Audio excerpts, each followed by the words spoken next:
भगवान, इस संसार की उत्पत्ति की घटना किस प्रकार घटी? पृथ्वी पर पहले पुरुष आया कि स्त्री? कृपया हम अज्ञानियों को विस्तार पूर्वक समझाइए। H.L. जोगन, सेठ चंदूलाल गांव में आए एक महात्मा के पास गए थे। पूछने लगे, महात्मा जी क्या यह सही है कि हर व्यक्ति को मरना है? महात्मा ने कहा कि हाँ, ये तो निश्चित ही है। अरे मृत्यु से कौन बचा है? सभी को मरना है, प्रत्येक मरण धर्म है। चंदूलाल ने सिर खुजलाया और कहा कि मैं सोचता हूं कि जो व्यक्ति आखिर में मरेगा उसे शमशान घाट कौन ले जाएगा? देख तो कैसे कैसे कठिन सवाल उठते हैं आदमियों के दिमाग। ये बात तो बड़े पते की। इस तरह के प्रश्न तुम पूछते हो कि इस संसार की उत्पत्ति की घटना किस प्रकार घटी। एक बात पक्की समझो कि शिव जी का धनुष मैंने नहीं तोड़ा, मैंने नहीं बनाया ये संसार। मैं पहले ही अपने को अलग कर लेता हूं, नहीं तो लोग तरह तरह के इल्जाम मेरे ऊपर लगाते हैं। कोई यही कहने लगे कि इसी की हरकत, कि इसी ने उपद्रव किया होगा। तो H.L. जोगन, इतना मैं पक्का कह देता हूं, जितना मैं पक्का कह सकता हूं कि मैंने बिल्कुल, मेरा हाथ ही नहीं इसमें, दूर का नाता रिश्ता भी नहीं इसके बनाने में। बुद्ध जिस गांव में आते थे पहले खबर करवा देते थे कि 11 प्रश्न कोई मुझसे न पूछे। उनमें एक प्रश्न ये भी था कि संसार की उत्पत्ति किसने की? पूछे ही नहीं कोई, क्योंकि ये बुद्धुओं के प्रश्न हैं और बुद्ध इनके उत्तर नहीं देते। मेरे दादा मुझसे पूछा करते थे, अक्सर औरों से भी पूछा करते थे, लेकिन जब उन्होंने मुझसे पूछा तो फिर पूछना बंद कर दिया। वो पूछा करते थे कि अक्ल बड़ी की भैंस। अब उनको कौन उत्तर दे? मुझसे एक दिन पूछ बैठे, मैंने कहा भैंस।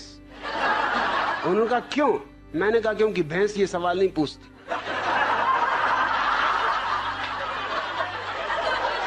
ये खुजली तुम्हारी अक्ल में ही चलती। भैंस तो बिल्कुल परमहंस दशा में।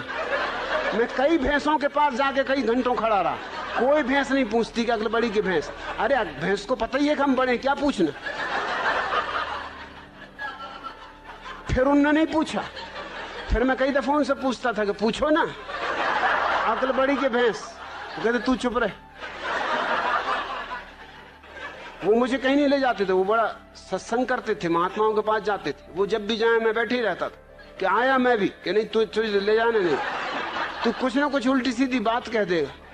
मैंने कहा उल्टी सीधी बातें तुम लोग करते हो, मैं सीधी सादी बात करता हूं। अब तुम ये बात पूछते हो अक्ल बड़ी की भैंस, और मैंने सीधा उत्तर दे दिया कि भैंस, तो तुमको लगता है उल्टी सीधी बातें कर रहा हूं।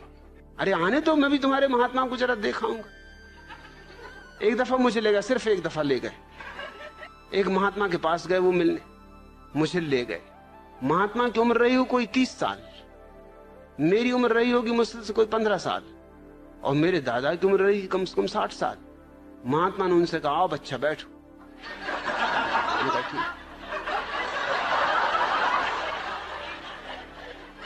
मेरे दादा ने मुझसे कहा तुम्हें कुछ पूछना तुम पहले ही पूछ लो, नहीं तो फिर गड़बड़ हो जाएगी, फिर मैं पूछ लूं।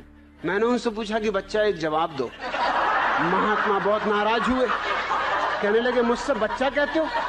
मैंने कहा तुम मेरे दादा को बच्चा कह रहे हरामजादे, 60 साल की उम्र के बूढ़े को बच्चा कह रहे, 30 साल के तुम हो, 15 साल का मैं हूं, तो कोई गणित में गलती कर रहा हूं?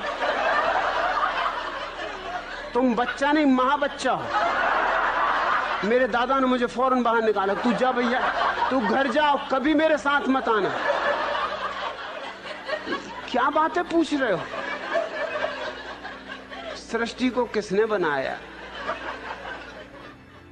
जान भी लोगे तो क्या करोगे? क्या फिर से बनाना है? एक से ही मन नहीं भरा।